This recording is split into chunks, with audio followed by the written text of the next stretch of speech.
Thank you so much for joining us tonight. I'm Steve. I am Earl's favorite son. I'm the firstborn. But on behalf of Sandy, myself, my sister, Lisa, Jill, Earl's sister, we'd like to welcome all of you here today to celebrate my father, our father, brother. My father never wanted this. In fact, if I look at some of his original wills, it says no. He would say, don't waste the money. He would say, I'm dead, I don't care. And he absolutely did not want to be the cause of any of his friends missing a golf game.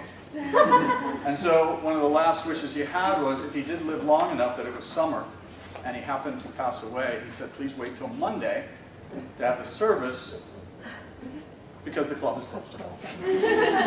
So he was really thinking of all of you. The one wish he had, he did relent on this, and he finally understood after he and I had many, many conversations that this is for us. It's not for him, he's gone. It's for the grandkids, it's for the brothers and sisters, the cousins, and everybody. To be able to have a moment to celebrate my father, Lisa's father. He had a couple of wishes for today, and he said, please make this happy. No sad stories, no depressing speeches. Just make this happy. And Lisa and I have been working tirelessly for the past few days to try and honor his wishes, which we will speak to as we move forward. So first, as we start this, the grandkids, 1, 2, 3, 4, 5, 6, would like to welcome you all in the way that my father always welcomed them.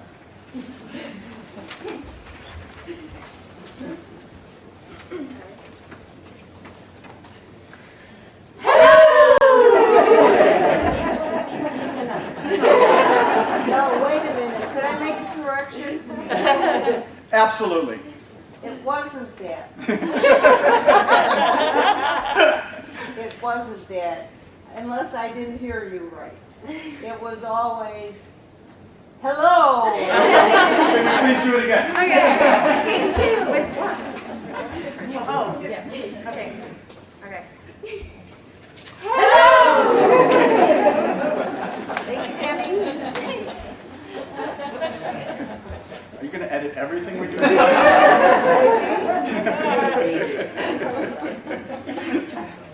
So we spend a lot, Lisa and I spend a lot of time working on this to try and make it a little more fun.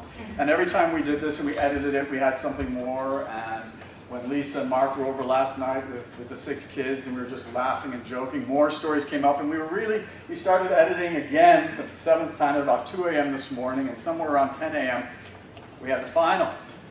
And as I was driving over here, I said, shit, I got one more story. I already printed it out. I'm not going home, so I'm going to try and do this from memory. And it was something that happened just about a week ago, and it really tells you about my father and me to some degree about our relationship. His sense of humor and mine were very, very similar. We're dry, we're sarcastic. Sometimes we're not appropriate. And so I was checking him in remotely for his oncology appointment with the oncologist for only been 6 days, for his last visit with the oncologist. You go online and you answer all sorts of questions, you know, have you ever known anybody with COVID, and all sorts of things like that. And all of a sudden I saw these list of questions on there that I'd really never seen before on a hospital entry exam. So, what sex were you when you were born? What sex are you now? It was, what pronouns do you use? And so I'm looking at all this and saying, okay, that's fun here. So I go to Pop, and I get him all done. I go home and I said, Pop, just to make this interesting, you are now born a girl. And at 15 you transition, and you go by we, us. And he said to me so quickly, he said, thank God I can talk about something other than cancer now. So he was very, very excited about that. So that was just something I thought about on the way over here. Haven't written down yet. So most of these stories, some of you will know, and Jill will certainly know them. I don't think there's anything I'm going to say today that Sandy hasn't heard before, okay? I'm going to go into some of the dark stuff that he did, and Sandy's going to go, uh-huh, uh-huh, uh-huh. Many of you knew my father. I've known him for about 58 years.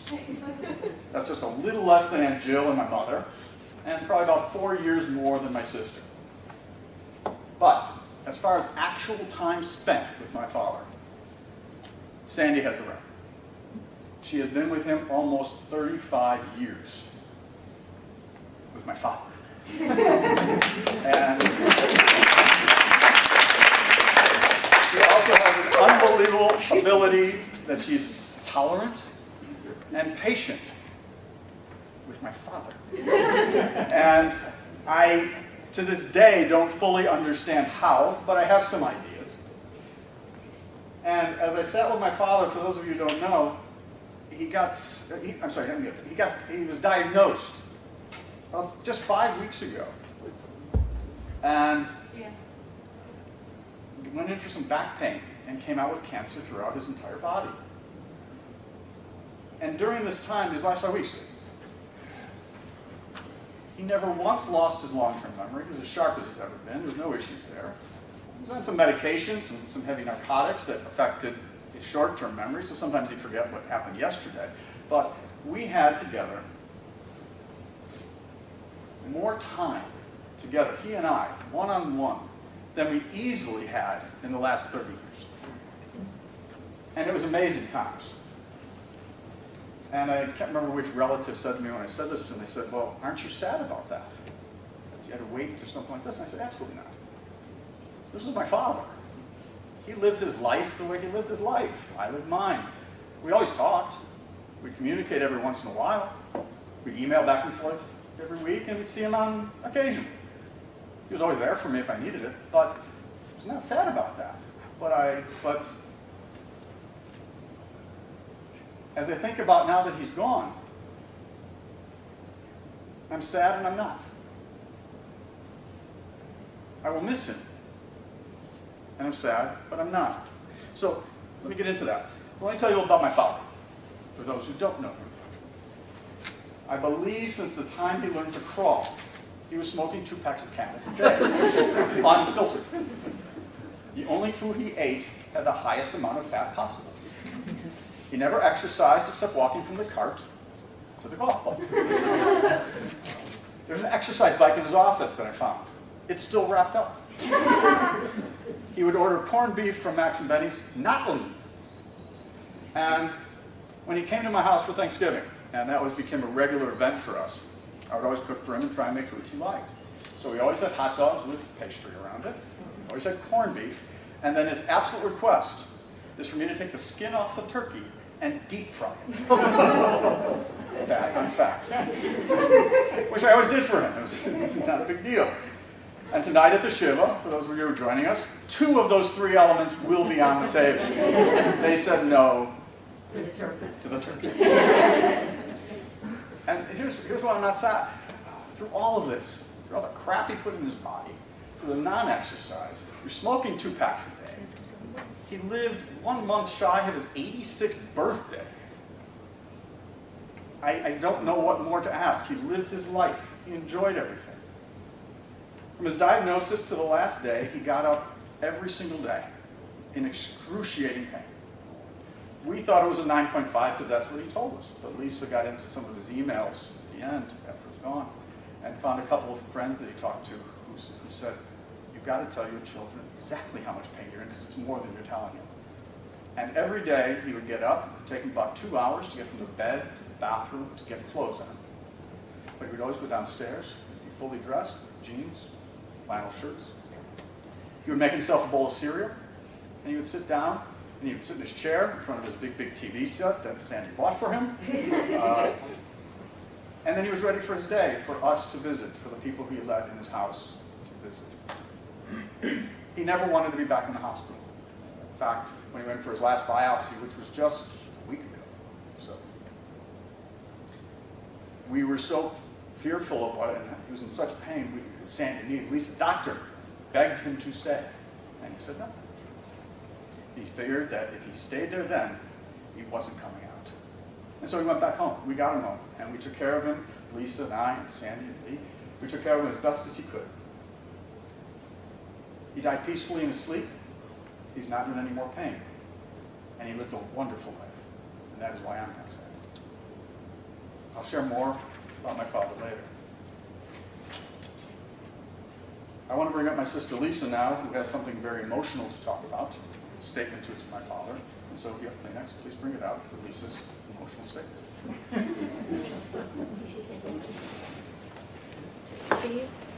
Steve, Yes. would it be better on a microphone? I don't know if anyone could hear. I'll go. Could you not hear me? Okay, Melvin? We're good. We're good. We're good? We're good. Melvin says I'm good. He's in the far back. Okay. So, I've been keeping this with me since my father died because he loved plants. And even long after they were dead, he wouldn't let us throw them out. Bamboo is strong, so I bought him this plant, about 10 days ago, and he named it morphine.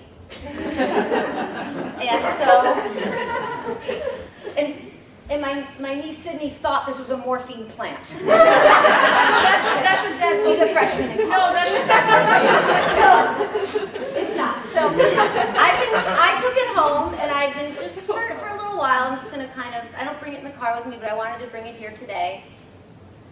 Keep it with me. Because he kept it separate from his other plants. He kept it next to his chair, because he liked looking at it, and he wondered why it wasn't growing. But that's not what I wanted to say. I just wanted to explain plants. So this is what I have something to admit to my father that I've been holding in since I was 22. I'm 55 now. Dad, I don't like golf. I'm sorry, Neil. Mark. I don't like golf.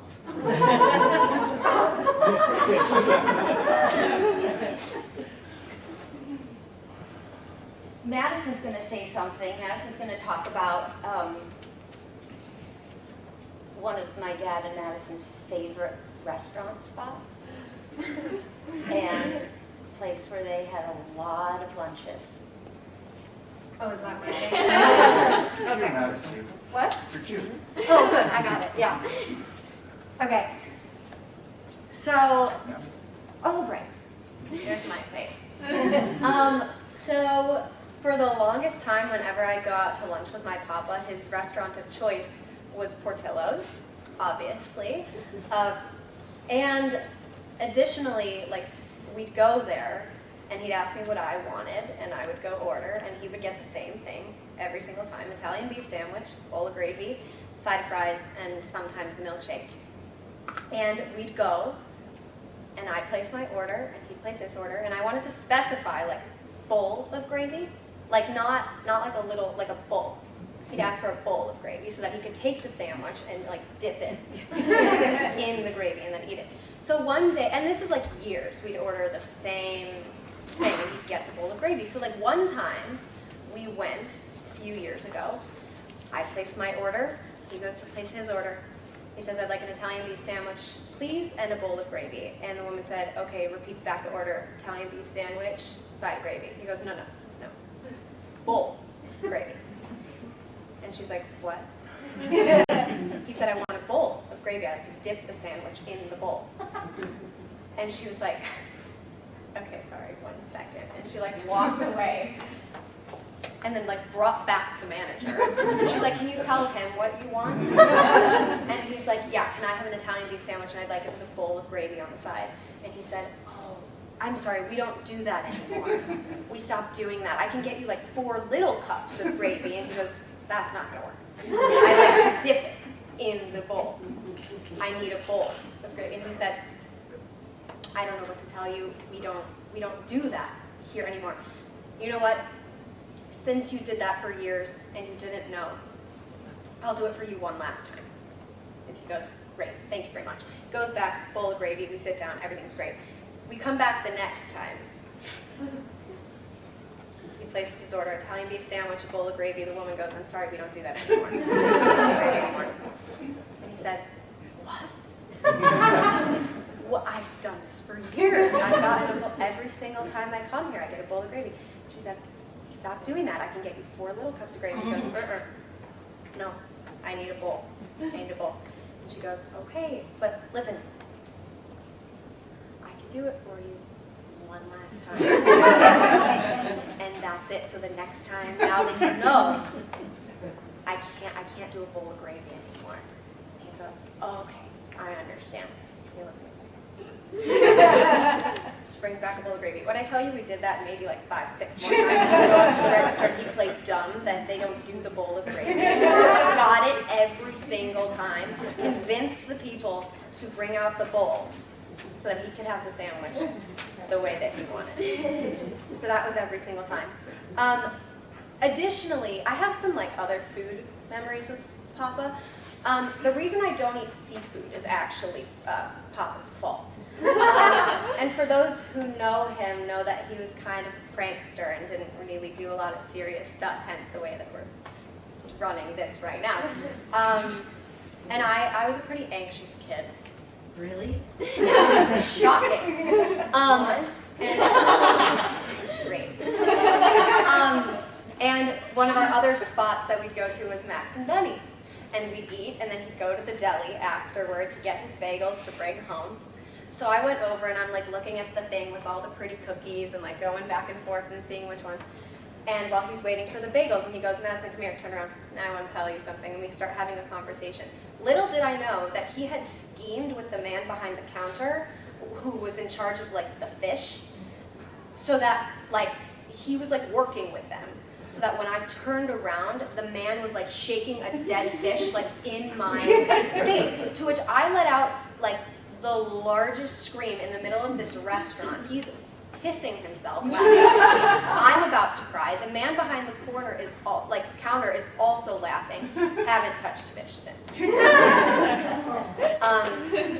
And then third and finally, from the time I was born, up until now, Papa loved to remind me how difficult I was to babysit as a child because Mom would drop me off and I'd cry the whole time. Mama, you know this, I'd sit there and cry at the elevator that I wanted my mom, and the only thing that calmed me down was sticking me on the balcony so I could watch the trains go by. So I clearly had an affinity for trains that I don't quite understand. But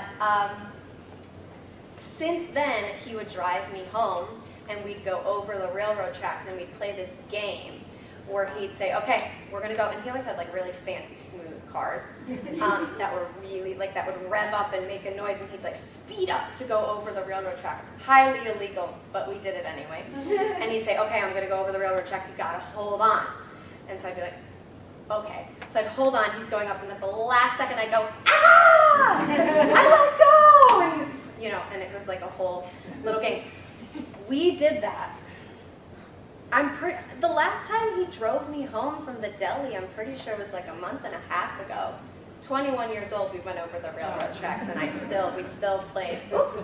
And we're going over, and I'm sitting in the front seat now because I'm old. And he's like, okay, we're gonna go over the railroad tracks. I'm gonna speed up. You gotta hold on. And I'm like, okay, we're gonna go. And he'd speed up, and then and I'd let go. And he'd laugh at that every single time. I don't know how many times we did that, but that lasted from baby to adult. So, and it turned into something that Zoe did too when she was born. So, I think those are my 3 favorites.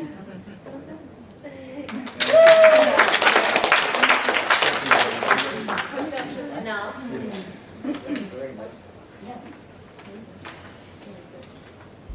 So after Papa passed, we got into Dad's emails and got lots of texts, still going to Dad's phone as this was going out.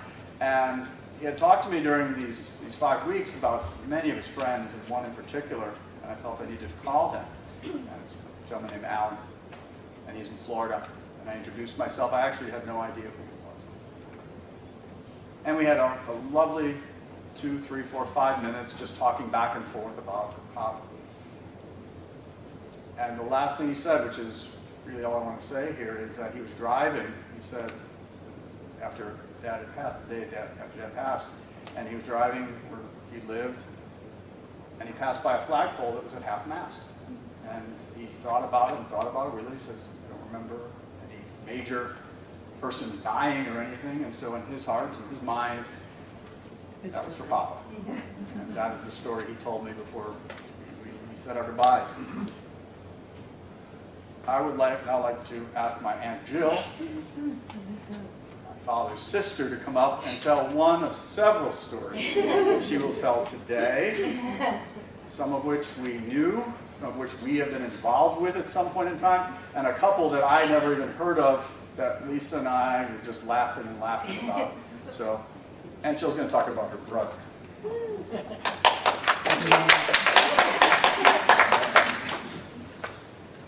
Before I start saying that, I just have to they could hear me.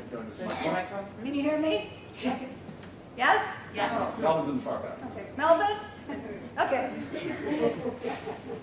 How much I love my brother. I was always the pesty younger sister. I'm 6 years younger, in case you didn't know. But as we got older, we developed a really, really close, wonderful relationship. And then, of course, with Sandy as his partner. And we had some great times together. And he was always there for me. But as my niece mentioned, he was a jokester. And so am I. So, and this was all BS before Sandy. When he was single. One day he called me up, and I was home in Northbrook, and he was at the restaurant, which I can't remember what the name was, it's where Prairie Grass is now. And he was with a new girlfriend, and he was in the bar. And I guess he had told her about his wonderful sister, all about me, and he wanted me to meet her. So I said, fine, I'll come meet her. Like the light bulb went off.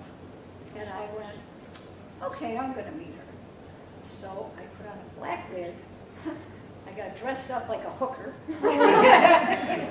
High heels, and tight jeans, and a tight shirt, chewing gum, walking in to a restaurant to meet his girlfriend. And he must have had the menu up. And all of a sudden, he takes the menu down, and he sees me and realized it was me. Oh my God. And so he had to say whatever her name was. Lynn, doesn't matter. This is my sister. And then, of course, soon after that, he ran to the phone and he called my mother to tell her what I did to him. More to come. Yeah. Wait.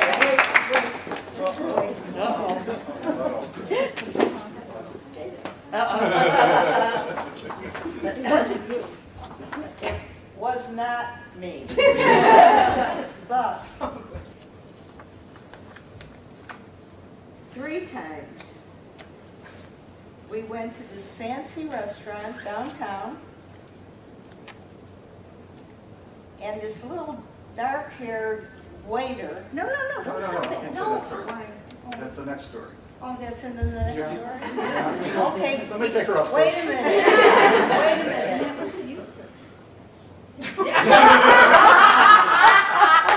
It was me? It was. Wait a minute. Yes. Wait a minute. Don't tell the story. I'm not, okay. Okay, I'll tell it now. No. You're going to ruin the order. Wait, okay, I'm sorry. Okay. Another time she was a gorilla. That was in the building. That was for your anniversary. Whatever. And there was another time. She talked about a prankster. I love her dearly. Should I? No, Whatever. later. More to come. I don't want to follow that. So, in keeping on with what my father was and what he is, what he was. For me, as I said, we were not weekly things. We did not come over very often. But he was always supportive, both he and Sandy. But he was supportive in his own way. And that way was typically financial. So when Melvin and I went into business 25 years ago together, we needed some funding.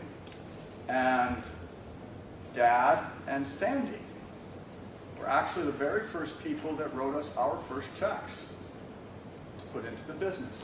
Never forgot that. From that point on, whenever we bought a company, we would go to Dad and Sandy. At that point, my mom and several good friends. And they wrote us checks, whatever we asked for whatever acquisition we were going to do. And even when I had enough money, I forgot my mom. Where's Mom? You were there. Where's my mom? And my mom. You said, I did, okay, good, phew. I haven't heard about it for weeks. If I forgot. No, months. On the phone and the emails, just keep coming. But even when I had enough money, and we didn't need his money anymore, he would always ask me every week, every 2 weeks, don't you need money? Why? Because I paid better interest than he was getting from his own investments. And at the very, not recently, but just probably a few years ago when we needed one for the last one, we didn't need anything. I still went to him, I said, I need money. I took the money, and he was very happy. So he is responsible in many ways for what I have achieved, our partnership has achieved. And he always had trust and confidence in anything we did. I can never forget that. My wife Karen is going to come up and talk about one of our most favorite traditions.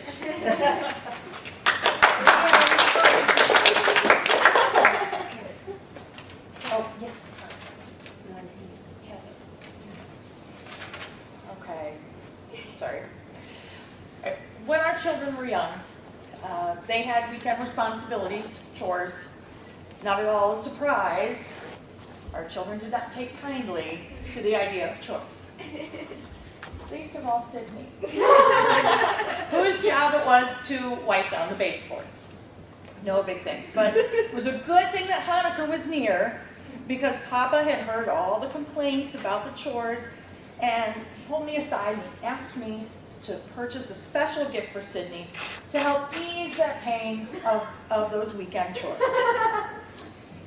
So Hanukkah comes, she's opening up the gift from Papa, and it was an as seen on TV, the baseboard buddy. Sydney looked up with her sweet little face and exclaimed, "Worst gift ever." Papa howled with laughter. And this started the tradition of worst gift ever from Papa every Hanukkah for the kids. So from squatty potties to personalized toilet plungers. This year we haven't been able to open our worst gifts ever yet. But when we do, I'm sure Papa will have a good laugh.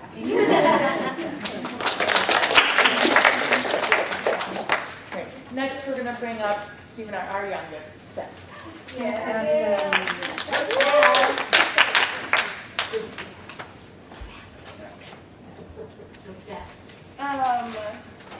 So about 4 years ago, I stayed the night at Papa's house, and I was the very first and only grandchild ever to stay overnight at Papa's house. Since Papa had no clue what to do with the child staying over, he called my dad and said, "What do children eat?" So my dad said that I liked yogurt for breakfast. Papa then went out and bought salami, bacon, cereal, eggs, milk, and frozen yogurt. So for breakfast, instead of having a yogurt parfait, I had ice cream. I never told Papa that he bought the wrong kind of yogurt, and I always laugh when I remember that night.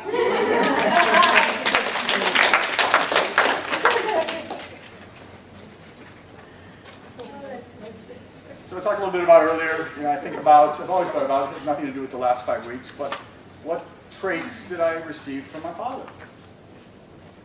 And I thought about it, I said earlier that we have a similar sense of humor. And I thought, did you think maybe I inherited it from him? But I did not. I actually inherited it from my Papa Frank. Because he was the start of it all, and I believe Pop learned it from my Papa. And during the last 5 weeks, as I would visit with him, we would have wonderful conversations, but we'd always try to find something to laugh about. He was in such pain that really brought me happiness if there was something we can talk about where he would smile. And as I was cleaning his office, which he finally let me do while he was sitting down, I found this book on a shelf in the back corner. Big black book, binder, zipper. I know what's in. So I opened it up, and I found out there's a little emblem in it, and it was actually a gift from Lisa many years ago, and it was of my Papa's writings that we found. And these were absolutely fascinating writings where he got to one that had his birthday on it. He goes, fuck, he's 2 years older than he told us he was. And this shows it. And Papa lied about his age for so long. And then we saw a series of 6 letters to Dr. Goffin and Dr. Hoffman, his dentists. Dr. Hoffman is actually 55 years, still my dentist. And it's him, my Papa, complaining about the cost, the $200 cost of his root canal. And he writes this beautiful letter of, I only asked for a root canal. I didn't ask you to build the Panama Canal. And this whole series of letters, week after week, just carrying on this tongue-in-cheek was just, I heard my father laugh for the first time since we brought him home in those 5 weeks. And so, but the problem with this type of humor is when you have small kids. Small kids don't necessarily understand sarcasm, but I don't know any other way. And my oldest, Sydney, absolutely didn't understand sarcasm. And whenever I would say something sarcastically, she would sit and cry. And so we had to come up with this imaginary sign. I'll show you the imaginary sign. It goes like this. It says sarcasm. So every time I would do one of those, I would have to go to Sydney, this. And she goes, okay. Even yesterday, as we're doing this, and I'm repeating some things last night, she goes, was that the punchline? And so I think about the legacy that my grandfather gave to me, to my pop, and to me. And I look at my 4 kids, and I only have one that has a shot at this. And that's Sammy. Sammy.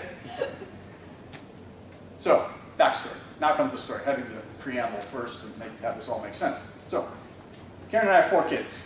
19, 17, twin 15s. We were only supposed to have 2. We took every precaution possible, as Karen tells me. We couldn't have done more except move to different countries. But yet, we had 2 at the same time. I called it an accident. Karen calls it a welcome surprise. We have a difference of opinion. So, here's the story. So it's Thanksgiving. Another one of our Pop always came over for Thanksgiving. I think it was a year ago? Yeah. And Pop's there, and we're there, and we're all sitting laughing about something. We usually laugh at each other, not with each other. And somehow the conversation comes up about the twins being an accident. Some surprise. So Steph goes to Papa, Papa, we were an accident. And without missing a beat, Sammy goes, and I was a buy one, get one free. So, absolutely, I may embellish a couple things tonight, but that's an absolute true story. And Papa would tell that story over and over again to friends and relatives. And every time he comes over, he would look at Sammy and goes, You're the buy one, get one free. And that just, he just loved that story. And he always repeated it. So with that, I'd like to bring up our freebie, Samantha.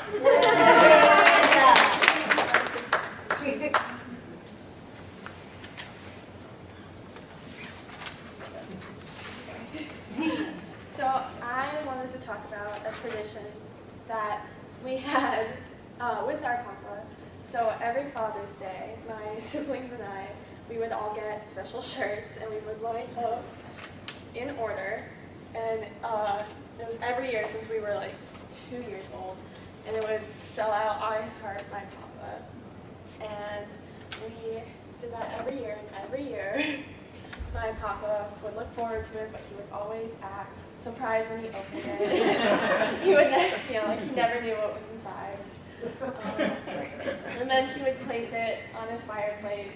Every order, like 12 of them, just from every year. There was no place to put anything else. It was in the other room. So yeah, that was a tradition we had with my papa.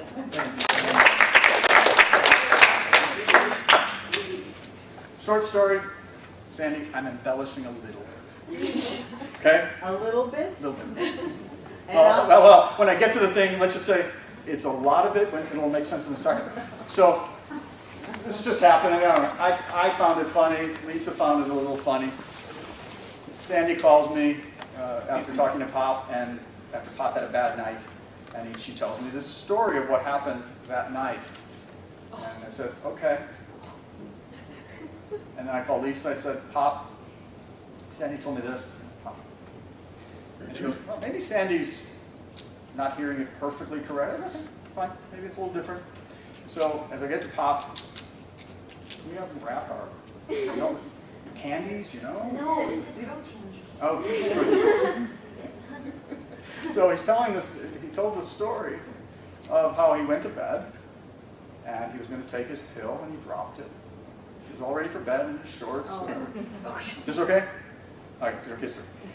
And he left, he had to drop the pill, and okay, Pop couldn't bend over or anything like that. his morphine. His morphine pill. Yeah, the good stuff. And so he had to like go all the way downstairs in order to get this. Now, Pop never left his iPhone by his side because that was his lifeline. He wouldn't let me get him a neck alert. He wouldn't do any of that. But he always had this, and he also had a house phone that he had in different places. And so he had to go all the way downstairs, get another pill, come all the way upstairs. Don't go into, shouldn't you have pills in both places? Forget that. So all the way downstairs, come all the way upstairs. And he couldn't find his phone. And he looked, and he looked, and he could not find it. So he goes to the landline, and he calls himself. And his penis is ringing. Papa would be much happier if I said it was a big embellishment and a small You embellishment. know what? It was.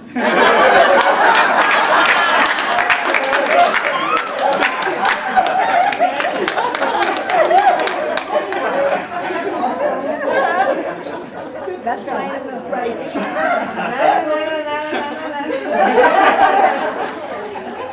That was not scripted. It was not in my writing. Aunt Jill is now going to continue without interruption.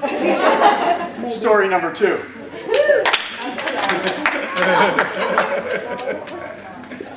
And Jill's asking how big it was.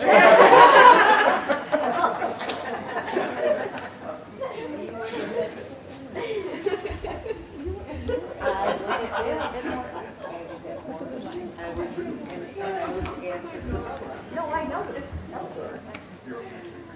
Okay, so to follow up on my first encounter, one of my first, was embarrassing my brother. He would always try to make sure I never knew where he went when he was on a date, because he was always afraid I would show up, which understandably. So I did find out, I forgot how, somehow I found out that he was having dinner at Morton's with, I didn't know Sandy, a girlfriend, and I think me. right, and Lisa, and you had I had a been friend. I was there. and Steve, and so downtown. And my brother went to Morton's fairly often, so they knew him. So I called Morton's and I explained who I was, that I was Earl Jaffe's sister, and I wanted to play a prank on him. I said, could I come down and dress as a waiter and wait on them? And amazingly, they said yes. So I got a black curly wig, and I got a mustache, and I wore glasses, and I dressed, I think it was, they wore black pants and white shirts, and I went down there, and they showed me how to hold they were so nice. They showed me how to hold the tray, etc. So I go over. So they come in. I'm like a nervous wreck. So as I'm standing, this is an aside, as I'm standing there, some guy says to me, can you tell me where the men's bathroom is? And I said, he said, I didn't think you could tell me. Obviously, I didn't look as masculine as I thought. But anyway, so they come in and they sit down and I go over to take their order and I say, hello, can I have your order? So Lisa says, Aunt Jill. And Earl's going, Lisa, it's not Aunt Jill.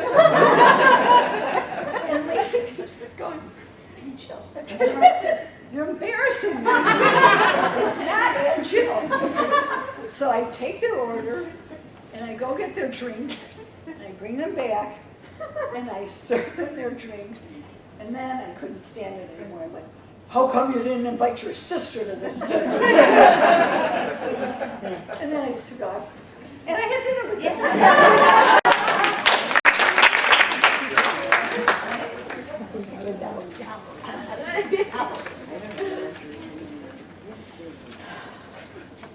So,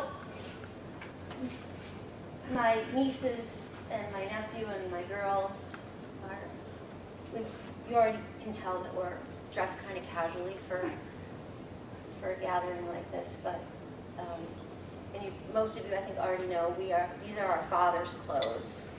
None of us could fit into my father's jeans, unfortunately. But we just wanted to honor him in a way that he would like that we were casual today, because if he was coming today, this is how he would want to be dressed. And so that is why we are dressed the way we are.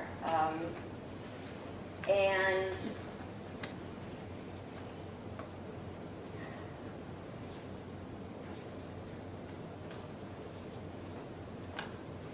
yeah,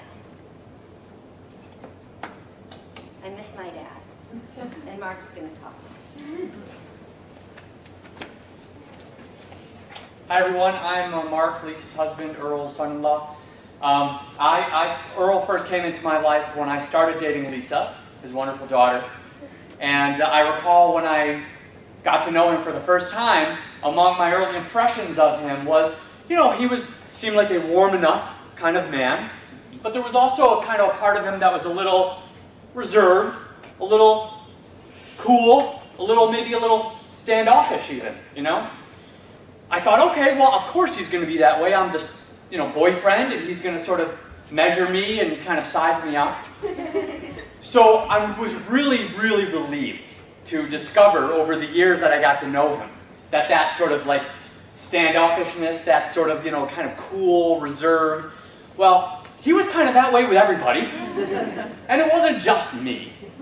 But underneath all of that was kind of a warmth. And the reason I tease Earl is because among the most prominent aspects of his personality that has been mentioned many times before is his great sense of humor. Whether it was just telling a straight joke, whether it was in response to somebody and what they said and kind of having a quick quip back to them, he had a wonderful sense of humor. But then there was also that warmth underneath, and the way that I think I can express it in my own way had to do actually with playing golf. And you could see that he was a big fan of golf, and he was actually really, really great at golf. I love golf, but I'm not very good. And despite that, Earl would invite me to play golf. Not often, but I remember early on And although he was a very wonderful golfer and precise and measured and performed really well and did great on the course, I was not great and was all over the place, ball going right, ball going left, not having an easy time finding it. But despite all that, never said a critical word, was always encouraging, was always welcoming, and that is the way that I got to know him through the years that I got to know him. A wonderful father-in-law, always warm, always encouraging, always welcoming, and it was just an honor and a pleasure to know him in the years that I did. So, thought I would share that with you. I'm going to introduce my nephew Josh. I'm going to share with you that I lodged a formal complaint about having to be the one to introduce Josh. Josh, can you come up here, please? I had to be the one to introduce Josh. Actually, asked for some genetic testing to be done to demonstrate that he actually was in our family, if you've seen the rest of our family. I've been assured that he is genetically related to all of us, so with that, I'll introduce Josh.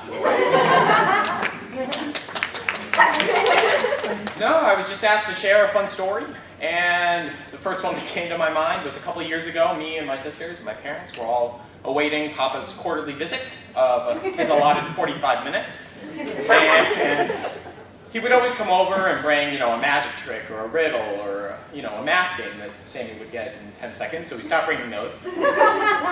And towards the end of his time, he pulled out a $50 bill, and he said, whichever one of you kids won't talk for 24 hours will get this money.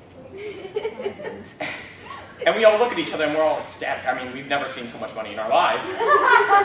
And I see my dad over in the corner going, no, this isn't going to end well. And so we're going strong, right? We're in the living room, the four of us, and we're watching a movie silently. And Stephanie starts to fall off of the couch and yells out to Sydney, Sydney, help! And we all just point at her and laugh. We're all mouthing her, you're out! And naturally, she runs and she cries. And she goes to our parents and uses full-length sentences to explain why she should remain in the game. The no-talking game. So after a phone call with Papa, he said, just restart the game. It's fine. Maybe, 90 minutes went by, and she's out again. So that was fun. I mean, 3 of us got $50 each, so that was fun. And no, my dad and Papa both agreed, we're not going to do that again. So, but no. Yeah, no, thank you, Papa. Right. Quick addition to, as I said before, Papa didn't want this, but we did make it fun. So, as I said, we had 5 weeks together to talk about what he wanted, and one of the things he said was, wait for it, at the Shiva, he wants a close-up magician. Now, obviously, he didn't talk to Sandy about this, because when I told Sandy, she looked at me and she said, are we going to have fucking balloon animals too? And I said, but I gotta try. Pop wanted this. And so we went out, this is really in the last 48 hours. And they found one guy, and they called and they said, well, he wants $800 to come in for an hour in the show. I said, okay, no, not for an hour. We're going to be a longer show. And then the second guy is, okay, toss him. We have another guy, but he wants to be the center of attention, and he doesn't know what a Shiva is. Said, okay, let's cross that guy off the list. And I said, okay, I did my best. I did what I could. Let's put an end to this and make Sandy happy. So nobody will be pulling a quarter out of Sandy's ear if you are coming to the Shiva tonight. With that, most of Dad's friends, most all of Dad's friends are not here right now. Some couple probably are, but most of them are in Florida, or Arizona, or California. But one of his closest friends, Mike Fields, he flew in early to be here today. And Mike is going to share some stories. Mike.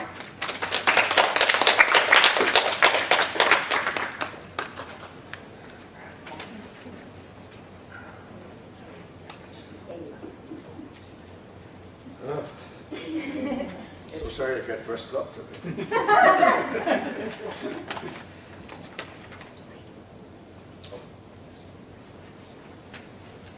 I had the, can you all hear me? I hope. I had the privilege to be a personal friend and golfing buddy of Earl for the past 39 years. Earl had his regular Saturday and Sunday games, and during the week, we had choose-up games, 3 to 4 days a week, with a wonderful group of 8 to 12 guys. We had great competitions and gave each other lots of shtick on a daily basis. When I think of Earl, 2 simple things will always stand out in my mind. Him walking out of the locker room with a box of Kleenex in his hand, and always looking for someone to split a hot dog with them at the halfway house. We all have Earl stories, and I want to share a couple of them with you. Surprise, surprise, Earl was very particular about what he ate. I remember back in the 80s at Ravinda Green, after golf, we'd usually go for lunch, and Earl would order a chocolate milkshake for this meal. But for Earl, ordering the milkshake was never simple back then. Earl would only drink it if the color of the milkshake matched exactly to the color of the paint placemats that we used at the club. They were like a dingy beige. All the wait staff knew about this, and there was many times when they would come and bring the milkshake to the table, and they'd look at the placemat and they'd look at the milkshake, and they'd turn around and they'd walk back to the kitchen, and if the color didn't match correctly, and that was Earl. Our regular Sunday game was always a lot of fun. One guy in our foursome talks nonstop, and it would drive Earl crazy. He was constantly telling him to shut the F up. And the other guy would say to him, "I'll shut up if you stop smoking." So one week, Earl bet him that he could go the entire round without a cigarette if the other guy didn't speak to him. So we show up for golf the next Sunday, and Earl was telling me how confident he was going to win, because there was no way the other guy could keep his mouth shut for 4 hours. Earl was stunned when the other guy showed up with one of those magic slates and was writing notes to Earl instead of talking. It drove him crazy, and a few holes later, he just gave up and started lighting up his Camels again. Earl always wore long pants when he played golf, and during a particularly hot, humid stretch of weather several years ago, he was literally soaked with perspiration after the round. We were constantly telling him to wear shorts so he'd be cooler, but he always resisted. He finally gave in one day and shows up wearing shorts.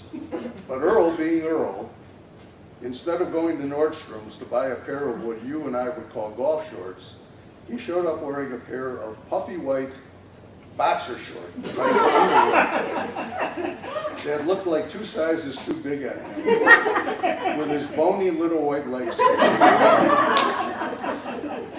Needless to say, we gave him so much abuse about how he looked that he never wore shorts again. But my truly favorite story about Earl did not happen on the golf course. About a year or so ago, roughly, Earl had to renew his driver's license. And he was at the Secretary of State's office in Deerfield at the counter, and the lady asked him if he'd like to be an organ donor. And Earl looked up at him and said to her, "Look at me. Would you want these organs?"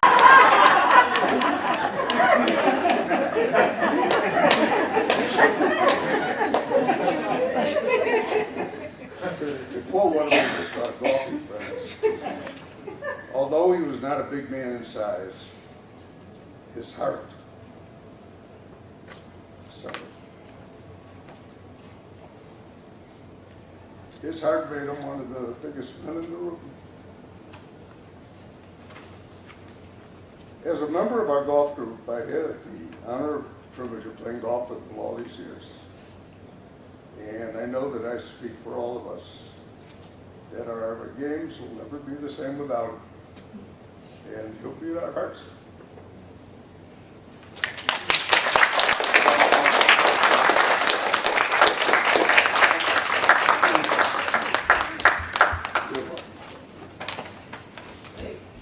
Michael.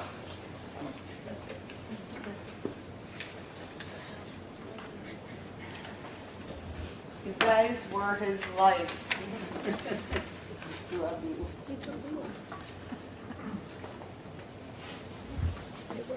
He were.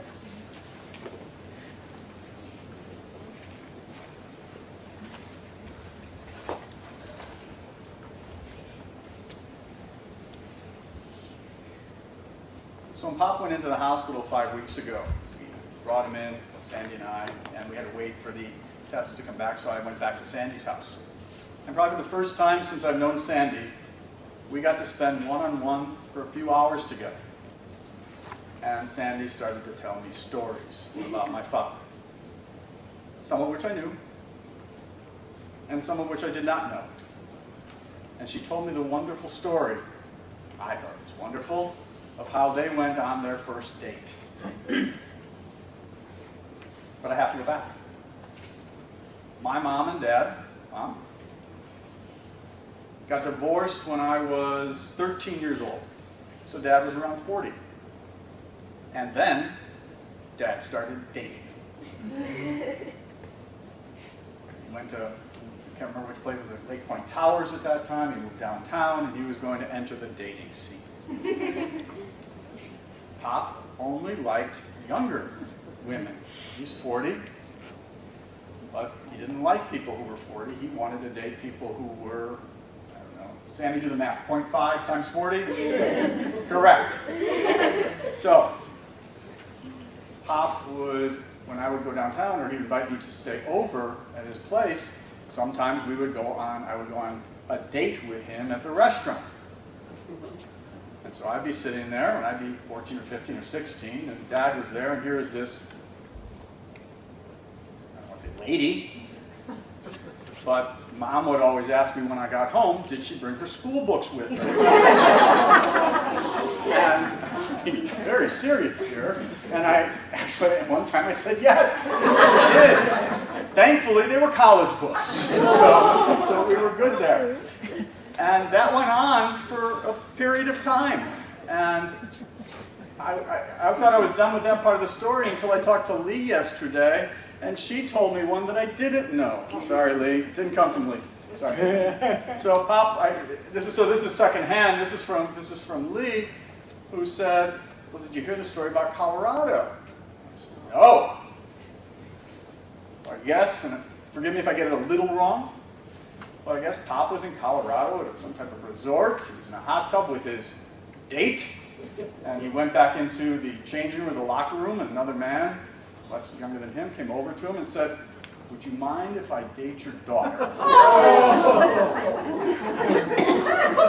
So, that's my father. That's what we knew. But he always, up to that point, would only date women who were much younger than him.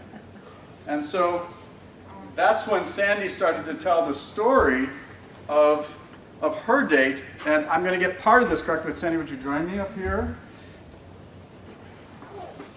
I'm going to do my best to repeat what Sandy said to me. She's telling me the story that Sandy is 49 at the time, if I got this right. And one of her friends, their friend, said, "You've got to meet this girl. She's amazing. She's gorgeous." I saw the pictures. Correct. Hot. Hot.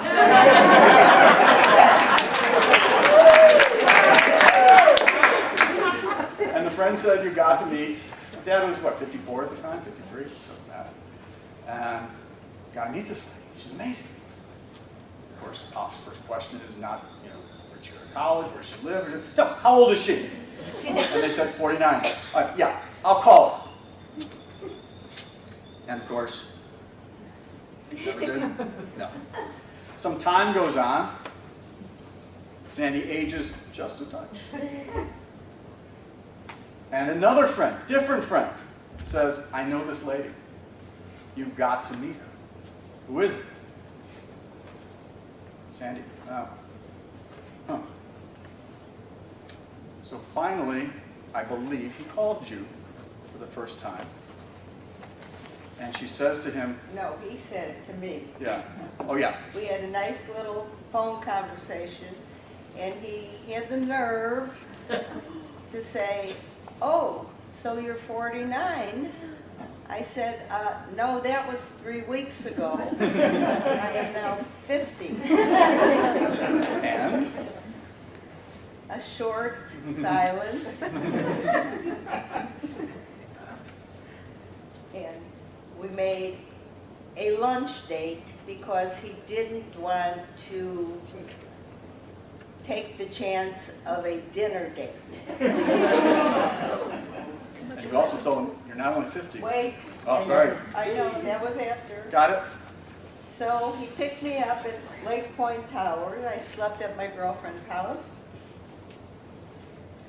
And he took me to a train show in Rosemont. Okay. And yes, we had a little lunch.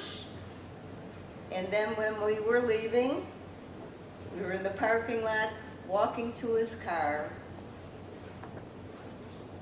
And I put my arm through his arm. And I looked at him. And I said, not only am I 50, but I'm a bubby. I had my first grandchild, and it was like, that was the beginning of 34 years. So as we think about this and we talk about it with Sandy and everybody else, we have the 3 secrets for success. We all know them, and we repeat them. They've been together 34 years, and it's been amazing. But we look at this and we say, how did this possibly happen? And it's 3 simple steps that we should all abide by. Sandy's amazing tolerance and patience. That's by far number 1. Number 2, very important, don't get married. It would have ended 33 years ago. And lastly, with my father, never live together. And so, while Sandy shakes her head at his earlier escapades, I look at it as Dad had to go through that, in that period of time, to be with us.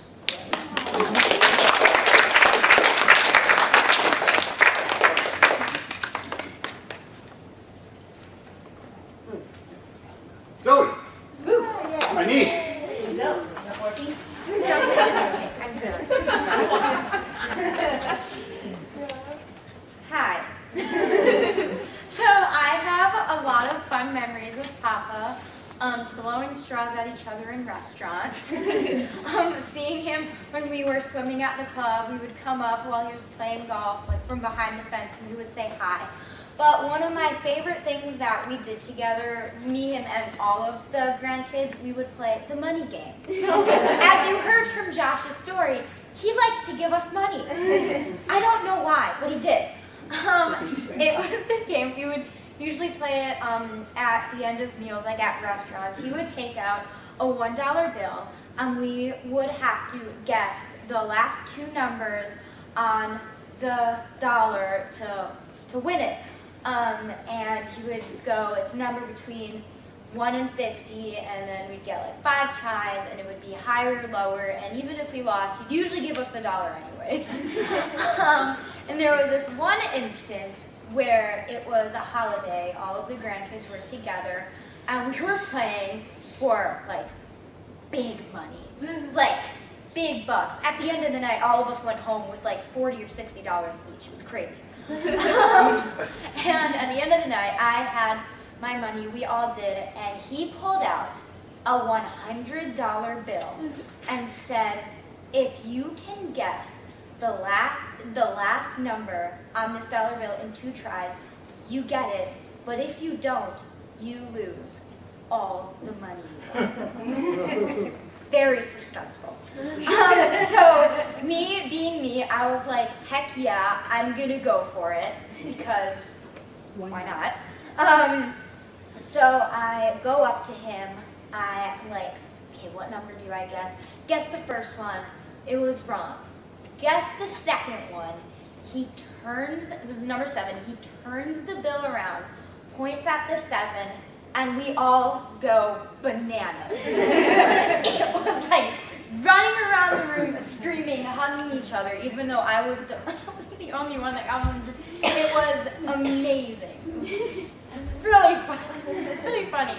And I just, like, looking back on it, it's so funny to me that night he lost over $400. he was still so happy, and I just think it was really sweet. It was a really fun night, and ever since then, number 7 is my lucky number.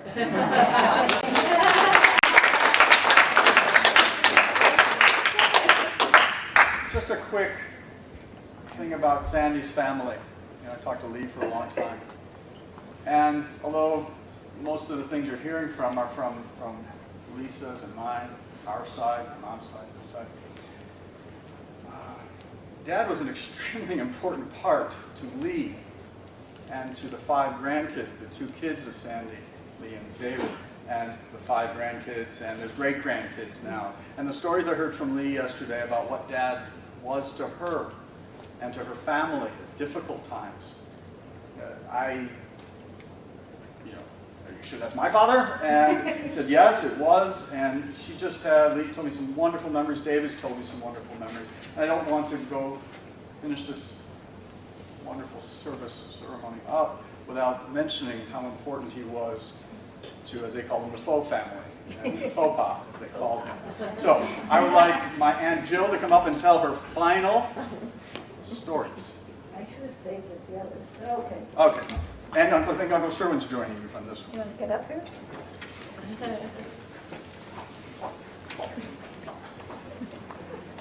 So, my husband is also an avid golfer. Sorry. Used to be. Right. He was also an avid golfer. And nowhere near as good as my brother, of course, who is. But he would invite Sherwin to come play golf at Virginia Green, or Sherwin would invite him to come play at Twin Orchard. And he would always get pissed off when Sherwin's phone would ring.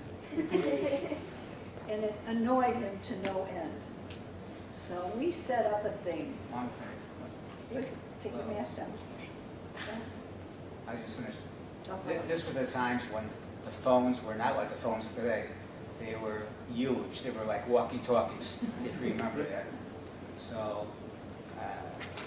because of my profession, etc., I used to talk on the phone a lot.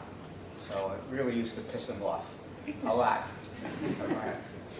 So I decided I'm really gonna piss him off. So we arranged this. Sherwin has his phone, and I took another phone and I put it in Sherwin's golf bag. So now, arrange the time. Sherwin's phone rings, calling him, attending. He's answering the phone and he's talking, and Earl's getting angrier by the moment. And finally, he gets off the phone, and then because of the timing, his other phone rang that was inside the golf bag. And he just lost it. And he not only had one phone, but he had 2 phones. So that was it. By the way, I just want to compliment the family and Stephen, Lisa, and Sandy and everything.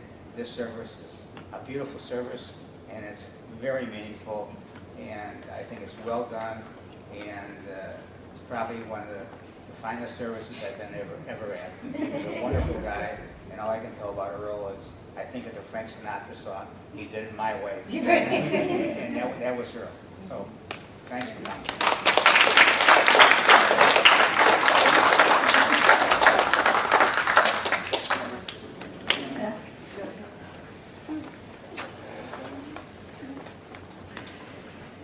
Okay.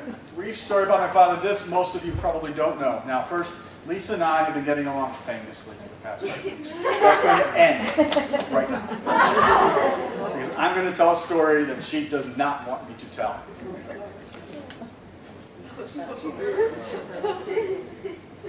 About 30 years ago, Pop and I were at the Holland compound in Racine, Bob Holland.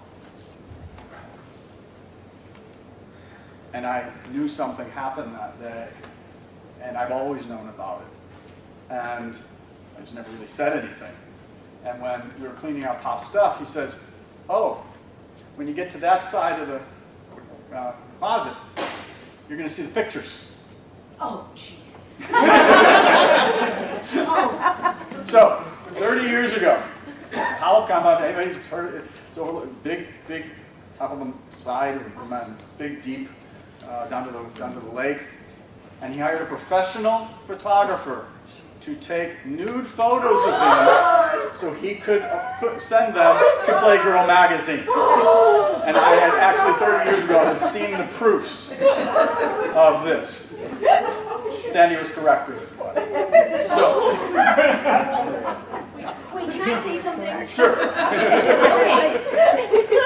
I lived with my father on 70 West Huron for like a little while. After like went to Harbor before, I can't remember. I lived in like his extra room, and I was like going through all these pictures and like all of his crap and everything. And I'm looking, because I loved pictures. I loved them, and I'm looking and I find this envelope of these pictures. I thought I was going to die. To this day, I've never said a word about them until yesterday, when I said to Stephen, "Oh my God, you're going through all of this stuff? You're going to find something." He's like, "Oh, I already know about that." And now Mark knows. And my kids know. They have a much different view of their grandfather right now. My daughter Stephanie would like to have one last.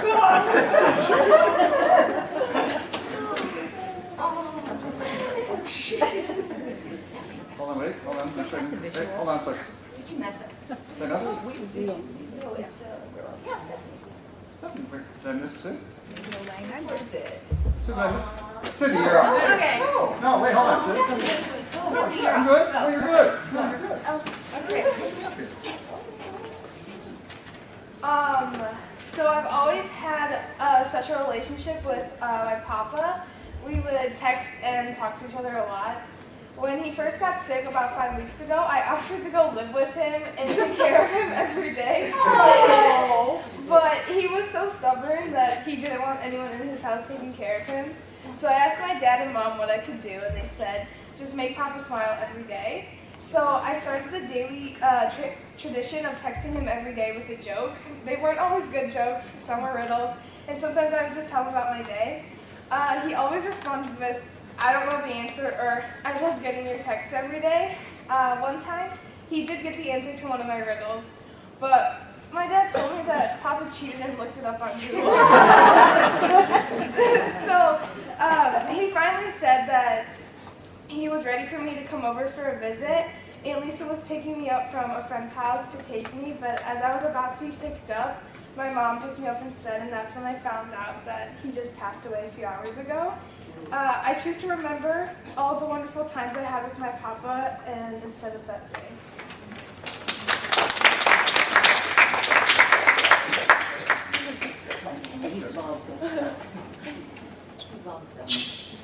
So, just a quick thing about Stephanie, before I introduce Sydney as the last grandchild. They did have a special relationship, there's no question in that. So it was just a couple of nights ago when we were sharing stories about Pop, and Stephanie starts to uncontrollably cry. I mean, just tears coming down everywhere, her face red. And so she comes over to me, and I give her this big hug, her head's on my shoulders, my head's on hers, and I whisper in her ear, I said, you do know you were Papa's favorite. And in all the tears she goes, I know! Sydney, would you?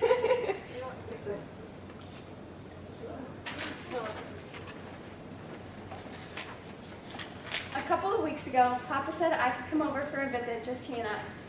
I was so excited to finally see my Papa. I came from work and brought some lunch, and once I got there and started eating, Papa wouldn't let me continue without a napkin. He kept asking me, do you want a napkin? And I kept saying, I'm fine, Papa, I'm okay.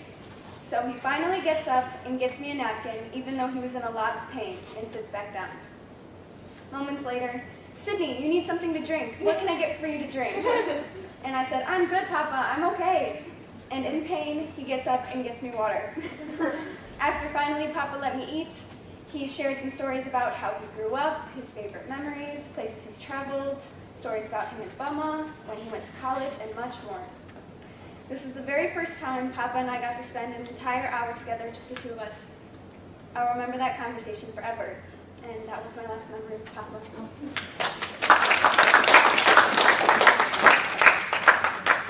My next to last story about him, it's really about he and I. And if you ask my mother, she would tell you that I got all my good qualities from her and all the bad qualities from Pop. Correct? My kids say I use the word no far too often, and Mom says that came from your father. Certainly not in the past 5 weeks. But I always thought about what my parents gave to me, what made me me. And I keep coming back to one quality that my father absolutely gave me, and that's actually referenced by Mike's story. And he saw it every single day, was my temperament. And I got that from him. Karen would say in the 20 plus years we've been together, she's never heard me yell. Now, my kids will tell you that I yell all the time, just by my look or the tone of my voice. But Karen will say she's never really heard me raise it before. On the golf course, when I did golf, and I did enjoy it for a little time, but just like Lisa, we did it because we wanted to be with our father, not because we actually enjoyed it. But no matter what happened on the golf course, and I learned from my father, no matter how many balls I hit out of bounds, no matter how many times I went in the water or the 3-inch putts that I would miss, my temperament never changed. My mood never changed. Never got angry, never got mad, just walked to the next shot. And I absolutely know that that quality came from my papa. And I thanked him personally, and over the last 5 weeks, for that. My sister will talk for the last time.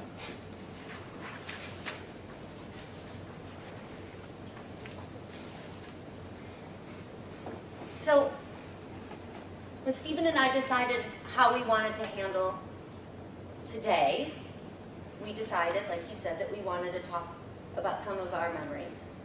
Just some little things that we thought of. And for a couple of days I wrote and I wrote and I wrote and I wrote and I scratched out. And then this morning I woke up in the middle of the night. I went down to my treadmill and, start to walk. And then I'm like, oh, I got it. I got it. I know what I want to do. So I sat down and I just started to write. And this is what I came up with. So I was torn between a few fun stories to share that involved my dad and me. There's the time he took me to my first out-of-state skating competition, and I asked him why he never took pictures of me skating. And after he dropped me off at practice, he picked me up later and had bought all new professional camera equipment. So I thought of that. But then there were the times when Dad was working and he was traveling to New York a lot on the weekends, and I would always say, Dad, can I go with? And he'd go, no. And I would just keep asking, and he would always say no, until finally, after he said no one day, he said, well, what would you do there? And I said, well, we could go skating in Rockefeller Center, we could go shopping, we could go to a show. And then he paused and he said, okay. And so he took me on a 3-day amazing weekend to New York. But I don't want to talk about that either, even though it was phenomenal. And then there was his amazing 60th floor Lake Point Tower apartment with a view of the lake. And I was pretty popular after he let me have birthday parties there with my well-met friends. That was fun too, but there are more. But the truth is we all have these kinds of stories. And what Stephen and I experienced with our father these past couple of weeks was unique to us. A week ago Sunday, I had planned to go over to my dad's around 11:30 for a short visit. And Dad didn't like committing to long visits. You know, take our kids to lunch. We knew they'd be back within the hour. That was about Dad's speed. You know, they'd come back, great, move on. So I was going to run over, hang out, take care of whatever he needed, and then go to the rink for some lessons. And Steve was going to be at Dad's a little bit later. But around 10:30 in the morning, Dad called me and asked if I could come over now, and that he wasn't feeling right. So I said, of course, I'll hurry. And he said, no, take your time. So I said, okay, I'll hurry and get dressed, but then I'll drive really slowly to your house. And he said, that's good. He's always, don't drive fast. So Dad was usually downstairs when I got there, but he was still in his room, in his brown chair. And he had been in too much pain to make it downstairs for breakfast, and his meds were sitting in an empty stomach. And I asked if I should cancel my lessons. He said, what time are they at? And I said, 1 o'clock. And then he says, oh, you should get paid for those. I said, Dad, it doesn't matter. It doesn't matter. And he says, how many lessons do you have? I said, it doesn't matter. My students, they understand. It's okay. So, you know, it was so hard for him to ask me, but he did. He asked me if I could cancel the lessons and stay. Even though Stephen was coming over after me, there was clearly something that he needed from me. So I got some of Dad's beloved Honey Nut Cheerios and his whole milk. Ugh. And slowly he started to feel better. He drank whole milk all of his life, not just now. And he started to feel better, you know, like the medicine started to kick in. Okay, so for a lot of you, it's no secret that my brother and I are from completely different planets. Okay? We have almost nothing in common. Stephen, my mom, my dad, they have so many similarities that if I didn't look so much like my parents, I would have truly questioned where did I come from. Other than Wednesday night dinners with our dad, growing up, there were not a lot of times when it was just my dad and Stephen and me. And those closest to us are aware that the relationship between Stephen and me has been rocky. But when Dad got sick, Stephen and I worked together 24/7 to try to figure out how to keep him comfortable. And that Sunday when Stephen got to my dad's, I was still there. And the three of us hung out in my dad's room for hours, catching up on everything. And no topic was off limits, and there was so much laughing. Our dad was in constant pain. But for those hours, he was so happy. And later that night, he called me, and he told me that it was the best day of his life. And it really, really was an amazing day. Stephen had things to do, and he had to leave around 2 o'clock, and I stayed. Okay, so now Dad was not big on throwing things out. Stephen has found some stuff, like those awful pictures. Oh my gosh, the ComEd bills that my brother found from last century. But even better, there were things with expiration dates. Dad asked if I could straighten up the table next to his brown chair. There were medicines, tubes, so many tubes. 10 tubes of cortisone cream, lotions. I'm not exaggerating. Seriously, I started looking really closely at these things. And I'm like, Dad, you have so many tubes of cortisone. Do you use this? He said, well, not lately. I haven't needed to. And I looked at the tube and I said, well, maybe you haven't been itching since the newest tube you have expired in 2005. He says, get out of town. No, seriously, Dad, really. And I kept looking, and I'm like, oh my gosh, Dad, this Tylenol expired in 2008. He goes, no, let me see that. And he looks at it with his magnifying glass, Papa Frank's magnifying glass. And it just went on and on and on, and we laughed so hard. He never said, okay, enough. And we finally made it downstairs around 4 or 5, and he wanted to try to eat something. I think Sandy had brought him some chicken fingers, or Lee had brought him some chicken fingers. And he's like, I'll have a couple of chicken fingers. And he wanted some of this garlic ranch dressing from the refrigerator. And so I go in there, and I pick one out. I'm like, this one, Dad? And he says, yeah, that one. And I look at it. I'm like, Dad, this expired in 2018. And he goes, no, I just bought that. So I go and I look, and I think maybe there's another one, and he's just not remembering. And there's like 5 different garlic ranch dressings. Okay, the one of those, the newest one expired in 2015. And I said, Dad, you can't eat these. He goes, but I only want a little bit. Like, he ended up having some mustard. Okay. So I continued to fish around the refrigerator and the cabinets, and I pulled out a box of chicken and vegetable rice-a-roni. Okay, you guys all probably know by now, that's not something he would ever eat. Healthy, not healthy. And I said, Dad, this one is the best. And he gave me a drum roll. He says, come in here, and he gives me a drum roll. And I said to him, Dad, I said, chicken and vegetable rice-a-roni, you would not have eaten this when you were healthy. And I said, it expired in 1997. Oh. And he took a picture of it. My dad never grew out of living alone. No, my dad never grew out of that living alone, who gives a shit what's in my kitchen lifestyle. You know, Sandy was tolerant of that. And that day I could not have been more thankful, because my dad and I truly had the best day together. Which brings me to the last day that I spent with my dad. Normally after a Saturday morning at the rink, I go home, and I rarely move from the couch. Kind of like Dad after a morning of golf. That's kind of what Stephen and I were used to when we were kids. He'd golf on Saturday and Sunday, come home, he would turn on the TV, watch a little golf, fall asleep. We'd maybe see him around dinner time. But this day was even longer teaching, and then I was going to go out and see Zoe's show in the evening. But I wanted to go see him, and so I took care of some of the house chores. Plus, he wanted me to show him he wanted to show me the new thermos he got, because he was going to drink more water. He really, really was trying. And I walked in, and as usual, he said, sit, take your coat off, just relax. And my brother says he did the same thing to him. Dad never wanted us to get right to work. He asked about my lessons, complimented on my hat, and he told me to say hi to morphine. So his plan. But truthfully, he was like a little off that day. And if you know my dad, as you do now, eating was never something that he enjoyed. I remember him telling me once that if he could take a food pill in the morning and be done, that would be good. And then he would never have to eat. It was just never something he truly enjoyed.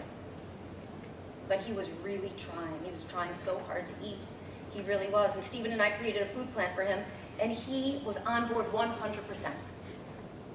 He wanted to get stronger. He said, hey, is there any of that corned beef sandwich left? So I brought him a little piece. For a healthy person, would amount to 1 bite. But, it's just enough. We watched Everyone Loves Raymond, and he made sure I knew when the funny parts were going to happen.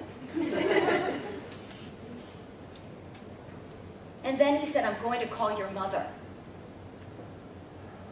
Now here's the thing. Sandy and Dad have been together for 34 years. My brother and I were so incredibly lucky that Sandy understood that my mom and dad would always be connected because of their children. I have to think it was not always easy. When our mom was gravely ill, my dad was there to support her and take care of us. Sandy tolerated, accepted, embraced, and encouraged it. And she allowed my brother and me to have our parents together when we needed it. And we will be forever grateful for that. So Dad called my mom. I went upstairs. But my dad always had his phone on speaker, so I listened. I needed to listen to that. And he told her, he said, I can't talk for very long, and I just want you to listen. And he told her that she should be so proud of her children, that they were working together and were all grown up. He told her that she did a really good job. Talk about a final gift. It was a gift to our mom, and it was a gift to us. Dad knew it was time. He ate a little bit of his corned beef sandwich, and then I needed to go. And just like our kids said, hello, my dad said goodbye. Cousin Bonnie reminded me the other day that our Nana Monty's last meal before she died was a corned beef sandwich. Bonnie said that Nana must have spoken to Uncle Earl and said, Earl, your kids are finally getting along. It's time for you to go. And just so you know, my dad, my father, never argued with his mother.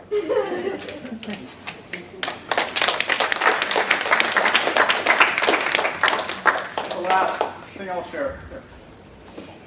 It's well, for those of you who don't know, my dad's wishes were to be cremated. And the biggest question I've gotten from those who know is, well, what you doing with the ashes? He did not want to be buried, didn't want the expense. He gave all his money to the kids. And it's not in the will, but it has been on a document that I've had now for 12 years. Pop gave me his documents 12 years ago, just in case. And he's talked to me about it many times. And so his last wish for his ashes.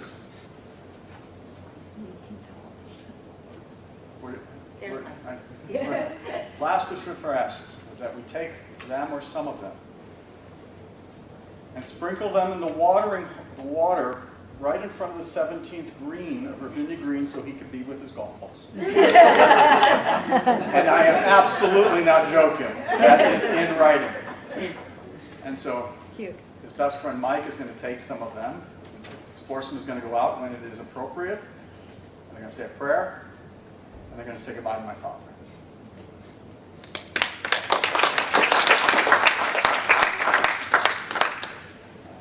In a few minutes, we'll have a couple seconds, we'll have our final prayers. But Wait, Stephen, could I come up of course, join us. and interrupt again? Now, Sandy didn't want to speak at all today. I did not want to.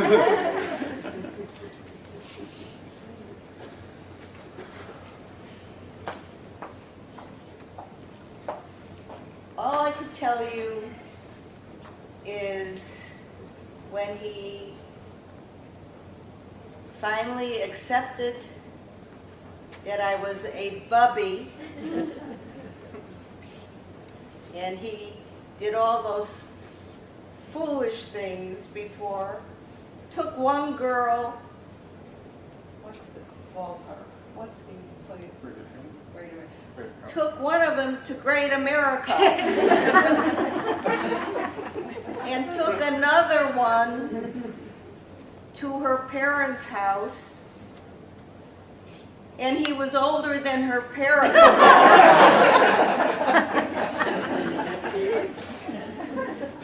And I used to tell him, you were an asshole.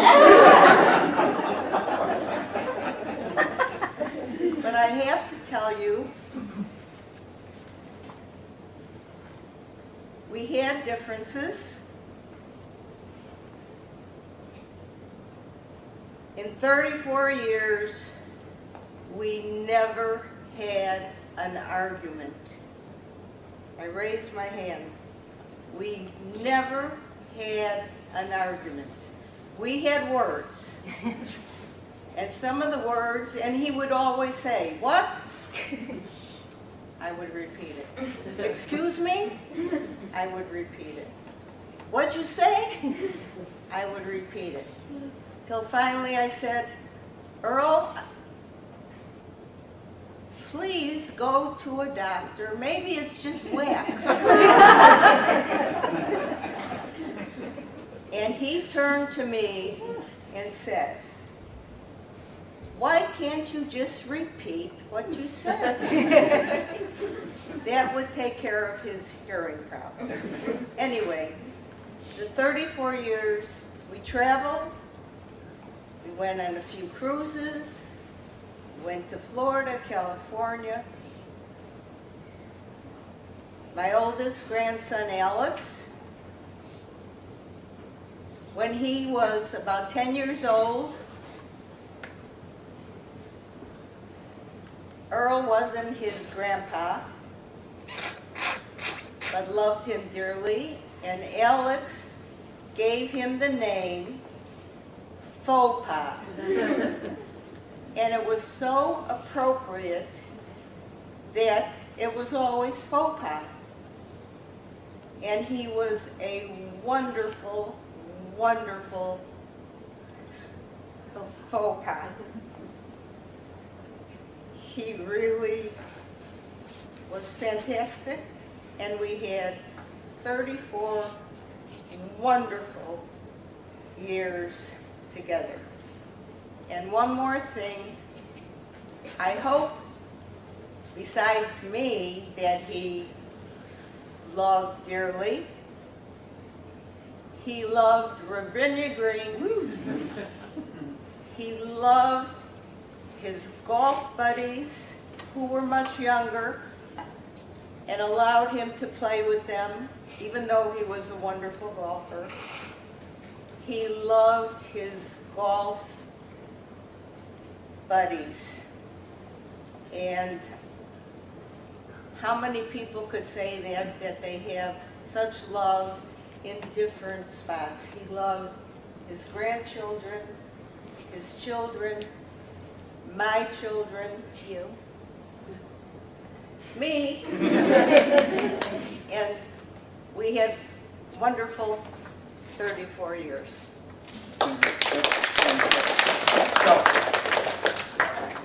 And a wonderful From Sandy, folk myself, sister-in-law. Lisa, our spouses, our grandchildren, our cousins, Sandy's family, thank you all for joining us today. Don't get up yet. Shiva, 5 to 9, and it will be a festive occasion. Dress casual. Please dress casual, and we will say the prayers now.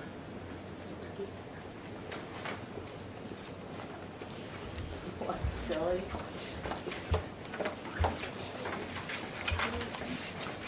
I work here at the funeral home, so if I don't look familiar, that is why. But he should. So, Mark, if you would take us through the 23rd Psalm. It's on the inside of your handouts, bottom of the left panel, and everyone can read together.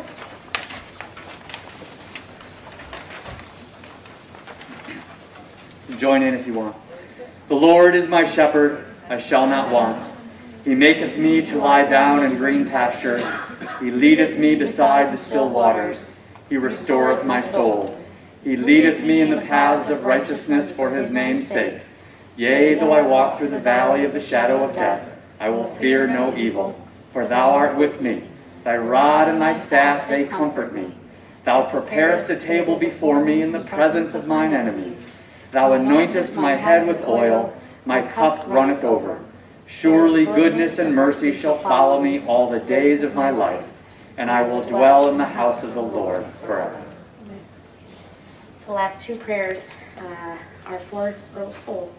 If you feel able, please rise. I'm going to recite the El Malay Rachamim in Hebrew, and then we'll have Mark recite it in English.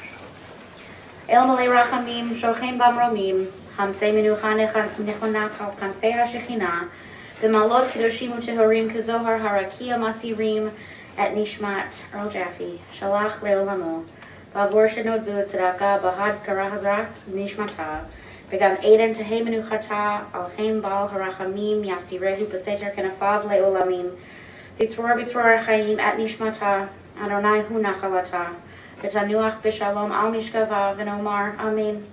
We read together. O God, full of compassion, thou who dwellest on high, grant perfect rest beneath the sheltering wings of thy presence, among the holy and pure who shine as the brightness of the firmament unto the soul of Earl Jaffe, who has gone unto eternity. Lord of mercy, bring him under thy cover of wings, and let his soul be bound up in the bond of eternal life. Be thou his possession, and may his repose be peace. Amen. The last prayer, and the probably most well-known, is the Mourner's Kaddish. Most people think it mentions death, as we read it at funerals and yahrzeit dates, when in fact it doesn't mention death at all. It's in a very old language called Aramaic, And it reminds us that life is full of blessings and that it is for living. So as we say it together, keep in mind all of the incredible blessings of Earl's life. Yitgadal v'yitkadash shmei Rabbav, ve'alma divrach yiruteh v'yamlik malchuteh, v'chayekon u'yamechon u'chayeh dekol beit Yisrael, v'agala b'zman kariv v'imru amen. Yehei shmei Rabbav mevarach le'olam u'omei omayam. Yitbarach v'yishtabach v'yitpa'ar v'yitraman v'yitnaseh, v'yitadar v'yitaleh v'yitalal shmei dekudashah b'richu, Le'ela min kol berchata v'shurata, tush b'chata v'nechamata, damiram ve'alma v'imru amen. Yehei shlama rabba min shemaya, v'chayim aleinu ve'al kol Yisrael v'imru amen. Osei shalom v'imramav, hu yasei shalom, aleinu ve'al kol Yisrael v'imru amen. We wish you only peace and simplicity in the future. Stay healthy. Families headed to Ravinia Green for sure.